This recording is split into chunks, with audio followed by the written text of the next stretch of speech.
Hi, I'm Mark Senek and I write the weblog Eye on FDA. I recently had the opportunity on the second day of the new 112th Congress to sit down with Congressman Jack Kingston, who sits on the Appropriations Committee. We talked about the recent passage of the Food Safety Modernization Act, how he feels about the bill, and what its prospects are for funding. Here's what he had to say.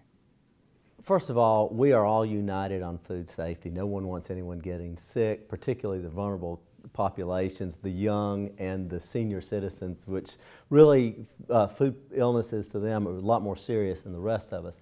So we're all united on that. What our concern about is in the context of a debt which is 96% of the GDP right now, the highest deficit in history, then across the board, including the U.S. Congress itself, we are cutting spending. Congress has voted on a 5% budget reduction, Appropriations Committee a 9% budget reduction.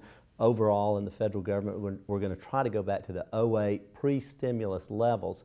So in that context, we're going to be looking at everything.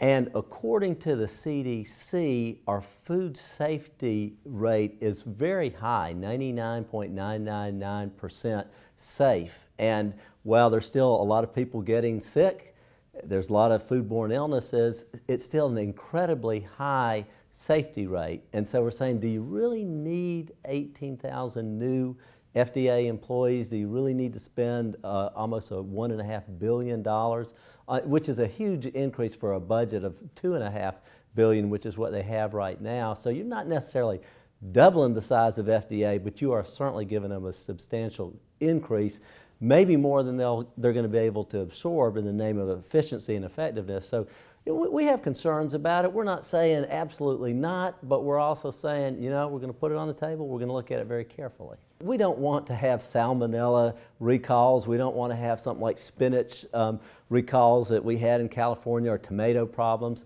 But at the same hand, we want to make sure that we're not overplaying the hand on the federal side because there is state inspection and there's a tremendous amount of self-regulation.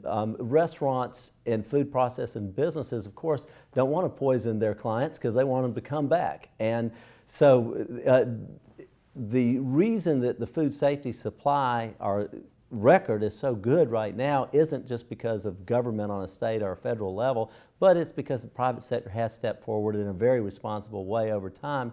And every time there is a salmonella outbreak or something like this, you know, everybody's up in arms about it. Because, you know, one thing we always forget is it kills the brand image. And their competitors are happy to exploit that advantage in the marketplace. So everybody has some skin in the game, if you will, in order to keep the food supply and the safety bar very, very high. One of the fundamental shifts that has occurred over the last, I don't know, since the 90s, is how much more of our food is imported from countries that have lesser standards than we do in terms of being proactive. Yes. What about that part of the equation, and do you see that there could be room for funding to address at least that part? You know, I think that is something we all are very concerned about. Last year I went to China because we had a ban on Chinese poultry importation, and I went through a packaging plant which, in my opinion, was probably safer than any of the domestic plants that I've ever been in. However, I'm also aware that that was a sample of one plant.